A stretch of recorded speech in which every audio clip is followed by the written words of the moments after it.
गुजरात के राजकोट शहर की गलियों में जहां सुबह की पहली किरणें पुराने पत्थरों पर सुनहरे रंग बिखेरती थी, डॉक्टर वैष्णवी आचार्य का वहीं पर घर था। वैष्णवी का नाम जितना अनूठा था, उनका व्यक्तित्व भी उतना ही असाधारण था। वो केवल एक होनहार छात्रा नहीं थी, बल्कि एक ऐसी आत्मा थी जिसके हृदय में भक्ति का एक अटूट दिया जल रहा था। लेकिन ये दिया हमेशा से इतना तेज नहीं जलता था। ये उस समय प्रज्वलित हुआ जब जीवन की पहली बड़ी चुनौती उसके सामने आई थी। 12वीं कक्षा की बोर्ड की परीक्षा और उसके बाद मेडिकल प्रवेश की लड़ाई। साइंस की पढ़ाई खास तौर पे उस दौर में समय, ऊर्जा और एकाग्रता की मांग करती थी। जब वैष्णवी अपनी किताबों, फॉर्मूलों और जटिल सिद्धांतों के बीच खुद को घिरा पाती थी तो उन्हें एक गहन खालीपन और दबाव महसूस होता था। एक दिन जब तनाव अपनी पराकाष्ठा पर था, उनकी माँ ने उन्हें एक छोटी सी चमकीली लाल किताब दी, हनुमान चालीसा की। माँ ने स्नेह से कहा, बेटा, परीक्षा के लिए मेहनत तो जरूरी है, लेकिन मन को शांति देने के लिए रामदूत से बड़ा कोई सहारा नहीं। उन्हें 1 घंटा देकर तो देखो, वो तुम्हारे 24 घंटों को संभाल लेंगे। वैष्णवी ने बिना इच्छा से शुरुआत की। पहले दिन वो केवल एक बार पढ़ पाई, जल्दबाजी में, ताकि उसका कीमती पढ़ने का समय बर्बाद ना हो। लेकिन जैसे जैसे उन्होंने बुद्धिहीन तनु जानिके से शुरू करके तुलसीदास सदा हरिचेरा तक की यात्रा की, उनके भीतर एक अनजानी शक्ति उतर गई। यह शांति किसी रसायन शास्त्र के सिद्धांत से नहीं आती थी, ये आंतरिक थी। जल्द ही वो एक बार की चालीसा से 2 और फिर धीरे धीरे पूजा में 1 से 2 घंटे देने लगी। सुबह जल्दी उठकर स्नान करना, हनुमान जी को सिंदूर और चमेली का तेल अर्पित करना और फिर एकाग्रता से उनका ध्यान करना, ये उनका दैनिक क्रम बन गया था। आश्चर्य की बात यह थी कि जब उन्होंने हनुमान जी को समय दिया तो उनका पढ़ाई का समय कम होने के बावजूद उनकी एकाग्रता और स्मृति नाटकीय रूप से बढ़ गई। मेडिकल में उनका प्रवेश हो गया। सफ़ेद कोट और व्यस्त अस्पताल के गलियारे उनकी नई दुनिया थे। ये एक ऐसी दुनिया थी जहां तर्कों, विज्ञान और तथ्यों का राज था। उनके कई सहपाठी उन्हें देखकर हैरान होते थे और कहते थे, इतने व्यस्त होने के बावजूद भी रोज 2 घंटे पूजा करती हो, ये तो अंधविश्वास है वैष्णवी। इस कॉम्पिटिटिव दुनिया में समय बर्बाद मत करो। वैष्णवी बस मुस्कुराकर कह देती थी। उन्हें पता था कि वो समय बर्बाद नहीं कर रही है, बल्कि अपने जीवन की बैटरी को चार्ज कर रही है। डॉक्टर के रूप में वो शरीर के रोगों का इलाज करती थी।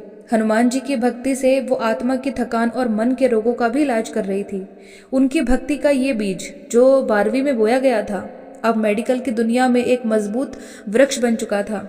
समय ने करवट ली और वैष्णवी के जीवन में एक और अध्याय शुरू हुआ, प्रेम और विवाह का।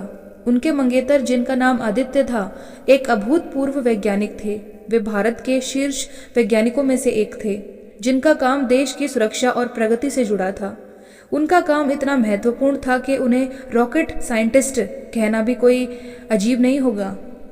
आदित्य की दुनिया तर्क, डेटा और जटिल समीकरणों से बनी थी। भक्ति उनके लिए एक भावनात्मक सहारा मात्र थी, जिसे वे जीवन की व्यस्तताओं में अक्सर नज़रअंदाज कर देते थे। वैष्णवी और आदित्य का प्रेम मजबूत था, लेकिन विवाह के रास्ते में एक विशाल चट्टान खड़ी थी, ट्रांसफर। आदित्य का वर्तमान कार्यक्षेत्र देश के दक्षिणी सिरे पर था, एक ऐसा शहर जिसका मौसम वैष्णवी के गृह नगर राजकोट से बिल्कुल विपरीत था। वैष्णवी का सपना था कि विवाह के बाद वे दोनों एक साथ रहें, लेकिन आदित्य की नौकरी में ट्रांसफर मिलना लगभग असंभव था।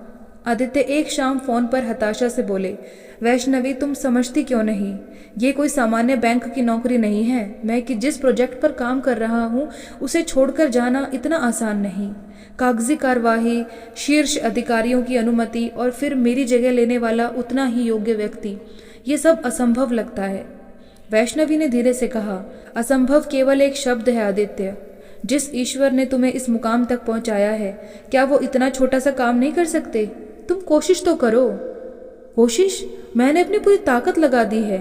मैंने अपने स्तर पर जितने भी अधिकारी थे सबसे बात कर ली है। जवाब केवल एक ही है कि अभी नहीं। वैष्णवी के जीवन में अब तनाव का एक नया स्रोत था।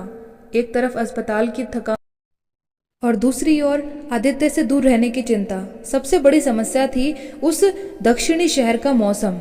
लेकिन फिर भी वैष्णवी आदित्य से शादी कर लेती है। वैष्णवी को गंभीर साइनोसाइट्स की समस्या थी और उस क्षेत्र की अत्यधिक नमी और उमस उसकी स्वास्थ्य पर बुरा असर डाल रही थी। कुछ ही महीनों में उसका स्वास्थ्य बिगड़ने लगा। उसे लगातार सिर दर्द रहने लगा और चिंता ने उनके हृदय की धड़कन को अनियमित कर दिया। वो अपनी माँ और छोटे भाई से दूर थी। उसका परिवार राजकोट में था और उसे हर सुख दुख में अकेले रहना पड़ रहा था। यहाँ अकेलापन उन्हें अंदर से कमजोर कर रहा था। वैष्णवी ने देखा कि उनकी हताशा का असर आदित्य पर भी हो रहा है। उन्होंने तय किया कि अब वो अपनी भक्ति का प्रकाश आदित्य के जीवन में भी लाएंगी। उन्होंने आदित्य से कहा, तुम इतने बड़े वैज्ञानिक हो, लेकिन तुम्हारे पास कोई रास्ता नहीं बचा है। अब केवल एक ही रास्ता है, वही जिस पर मुझे 12वीं कक्षा में भरोसा हुआ था। तुम्हें भी मेरे साथ हनुमान जी की शरण में आना होगा। आदित्य ने अपनी हार मानते हुए धीरे धीरे शुरुआत की। उनके शहर में एक बहुत पुराना प्रसिद्ध आंजनेय टेम्पल था। वे रोज शाम को वहां जाने लगे। उनके लिए ये केवल एक कर्मकांड था, अपनी पत्नी की खुशी के लिए और शायद खुद को सांत्वना देने के लिए। कई महीने बीत गए। उनकी भक्ति को केवल 6 महीने से 1 साल ही हुआ था, लेकिन ट्रांसफर के कागज अभी भी वहीं थे जहां से शुरू हुए थे। एक शाम वैष्णवी और आदित्य बात कर रहे थे। दोनों हताशा की आखिरी सीढ़ी पर खड़े थे। वैष्णवी, अब मैं और नहीं कर सकता। आदित्य की आवाज में गहरी निराशा थी। मैं अपनी रिसर्च पर ध्यान नहीं दे पा रहा हूँ और तुम्हारा स्वास्थ्य भी गिर रहा है। मैंने सब कुछ दांव पर लगा दिया। अब मैं बहुत कमजोर महसूस कर रहा हूँ। वैष्णवी ने महसूस किया कि अब समय आ गया है अति आत्मसमर्पण का। ये वो बिंदु होता है जब भक्त अपनी सारी कोशिशें छोड़कर, अपने सारे तर्क किनारे रखकर ईश्वर के सामने नतमस्तक हो जाता है। ठीक है आदित्य, वैष्णवी ने गहरी सांस ली। आज से हम अपना कर्म छोड़कर सब कुछ प्रभु पर छोड़ देते हैं। तुम कल सुबह मंदिर जाओ और वहां बैठकर एक प्रण लो। अगले दिन आदित्य आंजनेय मंदिर गए। मंदिर की सीढ़ियों पर बैठकर उन्होंने अपना सिर झुकाया। उनके आसपास के लोग शायद उन्हें एक सफल आत्मविश्वासी वैज्ञानिक समझ रहे होंगे, लेकिन अंदर से वो एक हारा हुआ व्यक्ति था। उन्होंने हनुमान जी की प्रतिमा के सामने आंखों में आंसू लिए कहा, हे महाबली, मैं आपके सामने समर्पण करता हूँ। मेरे पास अब कोई इच्छा नहीं बची है, कोई रास्ता नहीं दिखता। मैंने अपनी बुद्धि, अपनी पहुँच, अपनी शक्ति सब कुछ इस्तेमाल कर लिया। अब मेरे पास एक ही उपाय है। उन्होंने अपने दोनों हाथ जोड़े और एक ऐतिहासिक संकल्प लिया। मैं आज से रोज 7 बार हनुमान चालीसा का पाठ करूंगा। मैं तब तक ये प्रण नहीं तोड़ूंगा जब तक मुझे ट्रांसफर नहीं मिल जाता। ये मेरी अंतिम कोशिश है। अगर मेरी ये भक्ति आप तक पहुंच रही है तो मुझे कोई संकेत दें। अगले 1 महीने तक आदित्य ने रोज 7 बार चालीसा का पाठ किया। सुबह जल्दी उठकर एकांत में बैठकर पूरे समर्पण से।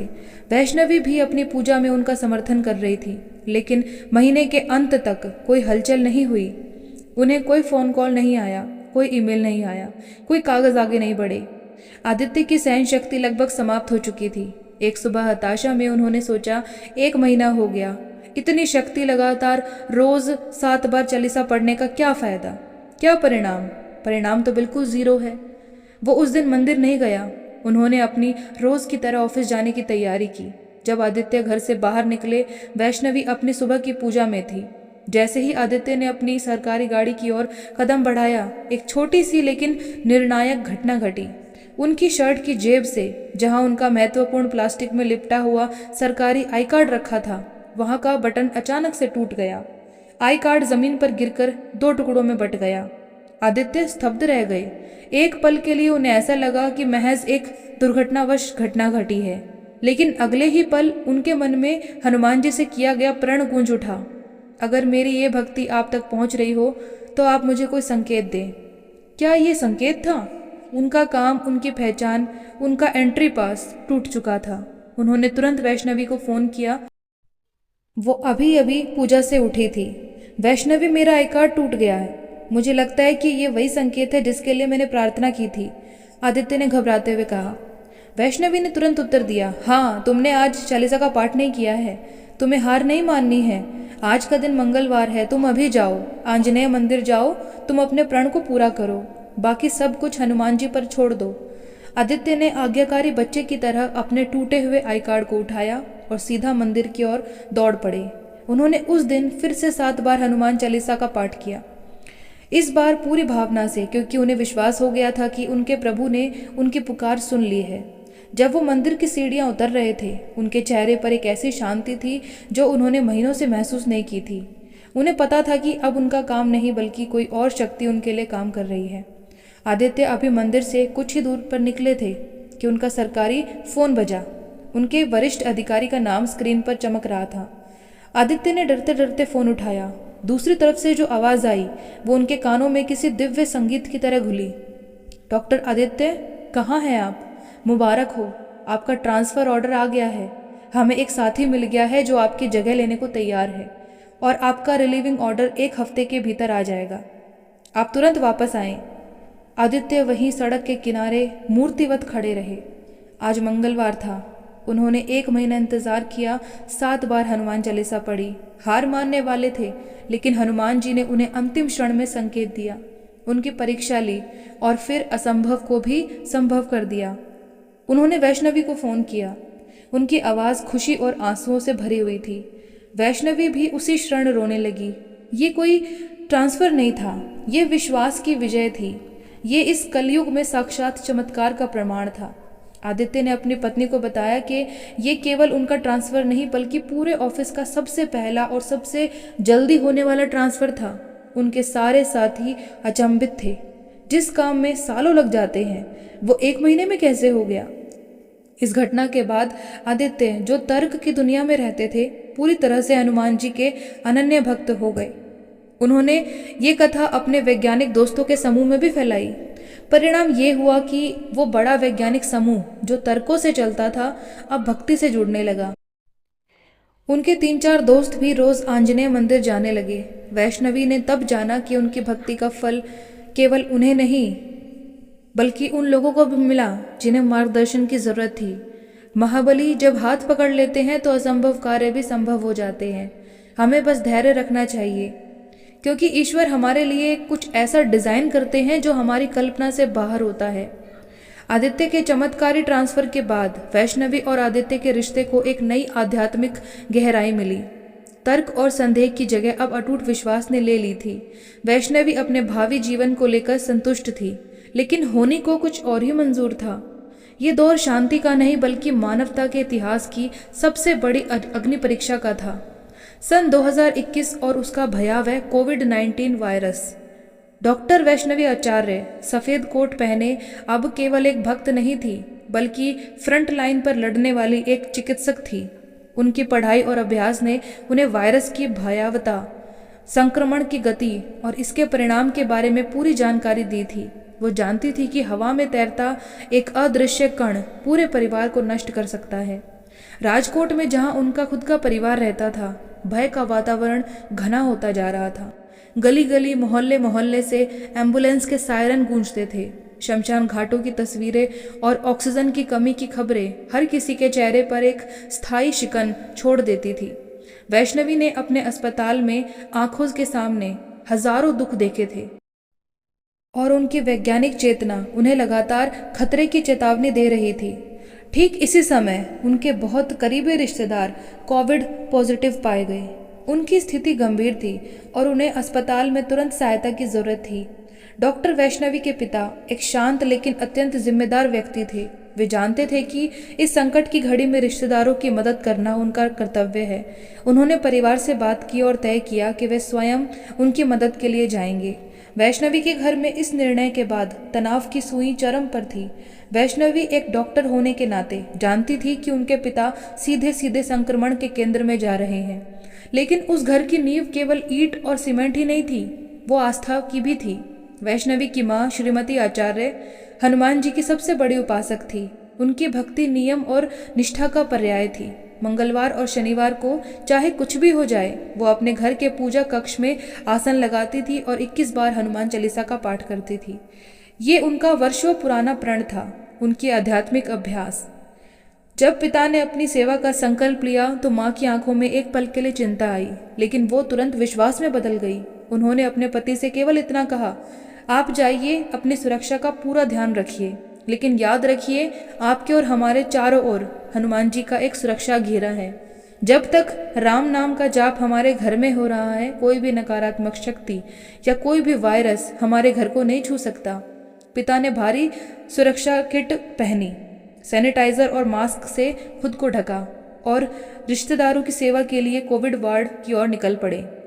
ये एक ऐसा कार्य था जहां हर पल संक्रमण का खतरा था। पिता दिन भर कोविड वार्ड में रहते, उनकी देखभाल करते और रात को अपने घर लौटते। रात के समय पूरा घर सचेत रहता था।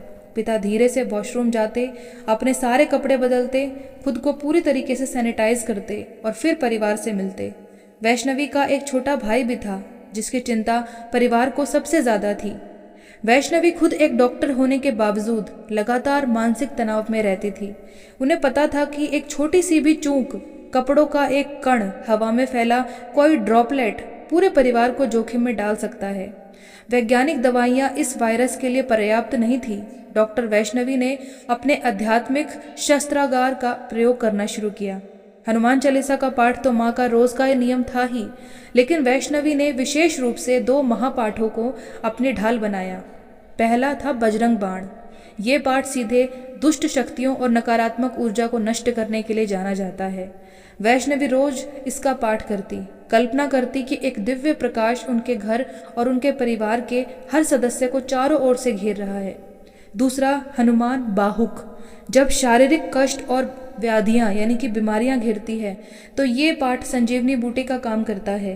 वैष्णवी ने 21 दिनों तक इसका विशेष जाप किया, प्रार्थना की कि उनके परिवार, उनके पिता और यहाँ तक कि उनके रोगियों को भी हनुमान जी स्वस्थ करें। घर में एक निरंतर ऊर्जा का प्रवाह बना रहा। वैष्णवी का पूरा समाज, उनके पड़ोसी, हर जगह कोविड का प्रभाव था। लोग रोज बीमार पड़ रहे थे, हर तरफ से बुरी खबरें ही मिल रही थी। वो खुद एक डॉक्टर है, इसलिए वो जानती थी कि वो कितने बड़े जोखिम में है। इतने डर, डिप्रेशन और अनिश्चितता के माहौल में वैष्णवी की फाइनल परीक्षा का समय आ गया। परीक्षा का तनाव, कोविड का डर और मानसिक थकान, इन सब ने मिलकर वैष्णवी को डिप्रेशन की कगार पर ला दिया था। उनके सहपाठी और मित्र उन्हें डराने लगे थे। तुम्हारी पढ़ाई ठीक से नहीं हो पा रही है, तुम इतना तनाव ले रही हो, तुम डिप्रेशन में हो, तुम्हारी परफॉर्मेंस कैसे होगी। उनके मेडिकल करियर का भविष्य दांव पर लगा था। उनके मन में लगातार एक द्वंद्व चल रहा था कि क्या भक्ति से वो मानसिक शांति मिल सकती है जो उन्हें इस तनाव से बाहर निकाल दे। वैष्णवी ने कुछ दवाइयाँ ली थी, लेकिन उन्हें लगा कि ये दवाइयाँ केवल समस्या को दबा रही हैं, जड़ से ख़त्म नहीं कर रही हैं। उन्होंने एक दिन अपने पूजा कक्ष में जाकर हनुमान जी की प्रतिमा को देखा। आंखों में आंसू थे और उन्होंने एक और समर्पण किया। महाबली, मैंने सब कुछ कर लिया। मैं एक डॉक्टर हूँ, लेकिन मैं अपनी एंग्जाइटी और डिप्रेशन को ठीक नहीं कर पा रही हूँ। अब मैं सारी दवाइयाँ छोड़ रही हूँ। अब आप ही मेरे डॉक्टर हैं, आप ही मेरी दवा हैं, मुझे बाहर निकालिए। उसी क्षण उन्हें लगा जैसे उनके सिर से एक भारी बोझ सा उतर गया हो। उन्होंने दवाइयाँ छोड़ दी और पूरी तरह से रामदूत की शरण में आ गई। ये समर्पण ही वो क्षण था जिसने हनुमान जी को साक्षात प्रकट होने के लिए विवश कर दिया।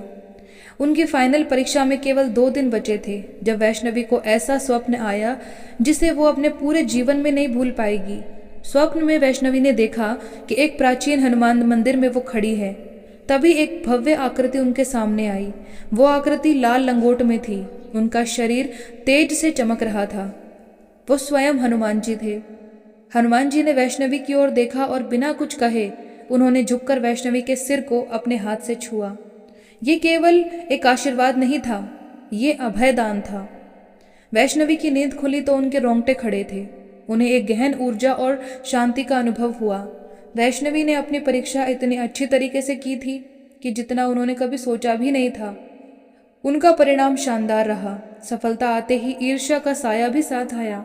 वैष्णवी को लगा कि उनकी इस तेज प्रगति के कारण उनके कुछ करीबी लोग उनके पीछे पड़ गए हैं। उन्हें शक था कि कहीं वे लोग उनके घर के बाहर अजीबोगरीब चीज़ें जैसे कि ब्लैक मैजिक का जो संकेत देती हैं वो फेंक रहे थे। माँ और वैष्णवी ने उन चीज़ों को रामकृष्ण परमहंस और हनुमान जी का नाम लेकर घर से दूर फेंक दिया था। एक रात वैष्णवी को एक और विशेष स्वप्न आया। ये स्वप्न उन्हें उनकी रक्षा की गारंटी दे दिया। स्वप्न में वैष्णवी ने देखा कि वो सारंगपुर के कष्टभंजन हनुमान मंदिर के अंदर प्रतिमा के ठीक सामने बैठी है। ये मंदिर वैष्णवी के लिए केवल एक मंदिर नहीं था, ये उनका पावर हाउस था जहाँ जाकर उन्हें सबसे ज़्यादा ऊर्जा मिलती थी। मंदिर के चारों ओर एक छोटी सी बाउंड्री थी जो गर्भगृह को भक्तगणों से अलग करती थी। वैष्णवी ने देखा कि उनके वे शत्रु जिन पर उन्हें ईर्ष्या होने का शक था, उनके पास आना चाहते थे। वे बाउंड्री पार करके वैष्णवी को छूना चाहते थे, लेकिन जैसे ही वे बाउंड्री को छूते, एक अदृश्य शक्ति उन्हें जोरदार धक्का देती और वे धक्के खाकर मंदिर के बाहर जा गिरते। वे लाख कोशिशें करते, लेकिन हनुमान जी की बाउंड्री उन्हें अंदर नहीं आने देती थी। वैष्णवी बस अंदर बैठी हनुमान जी की मूर्ति को देख रही थी और प्रार्थना कर रही थी, प्लीज मुझे बचा लीजिए हनुमान जी। जब वो उठी तो उनके मन में किसी शत्रु या नकारात्मक शक्ति का डर नहीं बचा था। वो जान गई कि ये केवल वैष्णवी आचार्य नहीं, बल्कि हनुमान जी की बाउंड्री के अंदर रहने वाली एक सुरक्षित भक्त है। उन्होंने अपने आप को पूरी तरीके से हनुमान जी के चरणों में समर्पित कर दिया। उस दिन से उन्होंने अपनी पूरी लाइफ हनुमान जी को दे दी है। उनका प्रण है कि अब वो साथ कभी नहीं छोड़ेगी। जब महाबली का सुरक्षा कवच हो तो कोई भी जेलसी या फिर ब्लैक मैजिक आप पर हावी नहीं हो सकता। ये कलयुग है जहाँ अच्छे लोगों से जलने वाले बहुत हैं, लेकिन अगर आप प्रभु की शरण में हैं तो वे आपकी कल्पना से भी बड़ी रक्षा करते हैं। यही वो क्षण है जब वैष्णवी की भक्ति परिपक्व हुई। उन्हें लगा कि वो अंदर से इतनी मजबूत हो गई है कि अब 100 लोगों से भी वो लड़ सकती है, क्योंकि उनके भीतर शक्ति का संचार हो गया है। उनका सबसे बड़ा टॉनिक अब हनुमान चालीसा था, जिसे वो हर दिन 7 बार पढ़ती थी, कभी भी भूलती नहीं थी। वैष्णवी के जीवन में अब हनुमान जी की उपस्थिति सिर्फ प्रार्थना या पूजा तक सीमित नहीं थी, बल्कि वो उन्हें रोजमर्रा के जीवन में संकेत देते थे। जब वैष्णवी की कॉन्वोकेशन थी, उस दिन भी मंगलवार था। उन्होंने सबसे पहले राम मंदिर जाकर अपनी डिग्री अर्पित की। जब वो कॉन्वोकेशन हॉल में फ़ोटो खिंचवाने जा रही थी तो उन्हें लाल लंगोट में एक बहुत बड़ी आकृति दिखाई दी। उन्होंने पलक झपकाई और जब दोबारा देखा तो वो गायब हो चुके थे। वैष्णवी समझ गई कि ये उनके रक्षक का संकेत था। मैं तुम्हारे साथ हूँ, चिंता मत करना। वैष्णवी ने कभी नौकरी के लिए अप्लाई नहीं किया। उन्होंने यहाँ इंटर्नशिप की थी। उसी नामी गायनेक हॉस्पिटल ने उन्हें जॉब दे दिया। सबसे बड़ा संकेत ये था कि उनकी ओपीडी में जिस सीट पर वो बैठती थी, उसके ठीक सामने भगवान श्री राम का बड़ा सा फोटो लगा हुआ था। उनकी सुबह की शुरुआत श्री राम जी का चेहरा देखकर होती थी। वैष्णवी की कहानी इस बात का प्रमाण है कि कलयुग में भी हनुमान जी साक्षात उपस्थित हैं। वे न केवल असंभव को संभव करते हैं, बल्कि अपने भक्तों को हर तरह से बुरी ऊर्जा, रोग और मानसिक दुर्बलता से भी मुक्त रखते हैं। डॉक्टर वैष्णवी आचार्य का जीवन अब एक खुली किताब बन चुका था, जिसकी हर पंक्ति पर हनुमान जी का हस्ताक्षर था। अब वो केवल एक डॉक्टर नहीं थी, बल्कि उन लाखों लोगों के लिए एक जीती जागती प्रेरणा थी जो सोचते थे कि विज्ञान और अध्यात्म एक साथ नहीं चल सकते। उन्होंने सिद्ध कर दिया था कि एक सफल डॉक्टर भी उतनी ही समर्पित भक्त हो सकती है जितनी कि एक साध्वी। वैष्णवी के लिए हनुमान चालीसा अब महज एक पाठ नहीं था, ये उनकी दैनिक दिनचर्या का एक अनिवार्य हिस्सा बन गया था, उनके शरीर और आत्मा का टॉनिक। अगर वो किसी दिन 7 बार हनुमान चालीसा का पाठ करना भूल जाए तो उन्हें रात के 11 या 12 बजे भी याद आ जाता है कि वैष्णवी, आज तूने अपना टॉनिक नहीं लिया, और वो तुरंत उठकर पाठ पूरा करती है। इसके बिना उसका दिन पूरा नहीं होता। ये बात किसी भी डॉक्टर के लिए असामान्य थी। जहाँ अन्य डॉक्टर मल्टीविटामिन, आयरन या फिर कैल्शियम को टॉनिक मानते हैं, वही वैष्णवी के लिए ये राम नाम का रसायन था। उन्होंने महसूस किया कि भक्ति में उन्हें न केवल मानसिक शांति दी, बल्कि एक अद्भुत शारीरिक और मानसिक शक्ति भी दी। जिस डॉक्टर को कभी छोटी छोटी बातों का डर लगता था, जो तनाव और डिप्रेशन से घिरी रहती थी, अब वो खुद में राम जी की शक्ति का अनुभव करती थी। इस आत्मिक शांति ने उनके प्रोफेशन को भी नया आयाम दिया। वे अब केवल मरीजों के शरीर का नहीं, बल्कि उनके मन का भी इलाज करती थी। जब कोई मरीज तनाव या फिर निराशा में आता था तो वैष्णवी उसे दवा के साथ साथ विश्वास की खुराक भी देती थी। वैष्णवी का सारंगपुर के कष्टभंजन हनुमान जी से एक विशेष लगाव था। गुजरात में स्थित यह मंदिर उनके लिए केवल तीर्थ स्थान नहीं, बल्कि उनका चार्जिंग स्टेशन था। उन्होंने अपने कमरे में सारंगपुर हनुमान जी की एक भव्य तस्वीर लगा रखी थी। अब जब भी आंखें बंद करके ध्यान लगाती है तो उन्हें हमेशा उस तस्वीर से एक पीली सी रोशनी निकलती हुई महसूस होती है। ये उन्हें बताती है कि हनुमान जी उनकी पुकार सुन रहे हैं और उनके चारों ओर एक सुरक्षात्मक आभा मंडल बना हुआ है। सारंगपुर मंदिर का एक और महत्व है वहाँ से मिलने वाली जल प्रसादी। वैष्णवी हमेशा अपने घर के मंदिर में ये पवित्र जल रखती है। जब भी उन्हें कोई शारीरिक या फिर मानसिक परेशानी होती है तो वो जल पी लेती है। अगर उन्हें कोई नकारात्मकता महसूस होती है तो वो अपने आसपास इस जल का छिड़काव करती है। ये जल उनके लिए हर रोग और हर दोष की अंतिम दवा है। आज वो कहती है, लोग कहते हैं कि ये कोई दोष है या फिर ग्रह दोष है या फिर तकलीफ है। अरे सारे ग्रह प्रभु के चरणों में है। अगर आप प्रभु के ही चरण पकड़ लो तो कोई ग्रह का दोष आपको परेशान नहीं कर सकता। ये बात उनके डॉक्टर और भक्त दोनों रूप को दर्शाती है। वैज्ञानिक तर्क अब आध्यात्मिक तर्क के आगे झुक चुका है। आदित्य के ट्रांसफर के बाद वैष्णवी और आदित्य अब अपने नए घर में शिफ्ट हो चुके थे। ये घर उनके सपनों का था, लेकिन वैष्णवी के मन में एक नया डर था, अकेलापन। हालांकि अब आदित्य उनके साथ थे, लेकिन वो एक नए शहर में थी। उनका सामाजिक दायरा छोटा था, लेकिन हनुमान जी को अपने भक्त का अकेलापन कहाँ मंजूर था। जैसे ही वे नए घर में रहने लगी, वैष्णवी ने एक अद्भुत पैटर्न देखा। उनके घर के आसपास अचानक बंदरों का आना जाना शुरू हो गया। ये बंदर किसी सामान्य बंदर की तरह नहीं थे। वे वैष्णवी को देखकर भागते नहीं थे, बल्कि उन्हें देखते थे मानो वे उनसे बात कर रहे हों। वैष्णवी ने बंदरों को हनुमान जी का संकेत माना। वो रोज उन्हें फल देती थी, उनसे बातें करती थी और जय श्री राम बोलती थी। अब उन्हें अपने नए घर में कभी अकेलापन महसूस नहीं होता था। उन्हें लगता था ये मेरे महाबली के प्रतीक हैं, वे मुझे संकेत दे रहे हैं कि मैं तुम्हारे साथ हूँ। इस निरंतर उपस्थिति और चमत्कारों ने वैष्णवी के भीतर एक अजेय आत्मविश्वास को भर दिया था। अब हर मुश्किल आने पर मुस्कुराकर वो कहती थी, तू पहले मेरे महाबली से तो लड़, तू मेरे तक तो पहुंच ही नहीं पाएगा। ये पूरी कहानी केवल अनुभवों का आदान प्रदान नहीं है, बल्कि एक गवाह है कि कलयुग में भी भक्त और भगवान का रिश्ता कितना जीवंत हो सकता है। वो आज के युवाओं के लिए कहती है, आज के यंगस्टर सिर्फ एक बार भी हनुमान चालीसा बोलें तो उनका जीवन बहुत बदलेगा। ये मत सोचिए कि भगवान का पाठ बुढ़ापे में करना चाहिए। भगवान का पाठ जवानी में ही करना चाहिए, क्योंकि जवानी ही सबसे ज़्यादा शक्ति और मार्गदर्शन मांगती है। ईश्वर के चरणों में कोई बूढ़े फूल थोड़ी ना चढ़ाता है, बिल्कुल तरोताज़ा और जवान फूल ही तो चढ़ते हैं। वो बार बार जोर देती है कि केवल 10 से 15 मिनट का समय निकालकर एक बार हनुमान चालीसा का पाठ करना चाहिए। हम मोबाइल में, टीवी देखने में, शॉपिंग करने में कितना समय लगाते हैं। क्यों ना हम ये समय उस सत्ता के लिए निकालें जिनकी कृपा से हमें ये जीवन मिला है।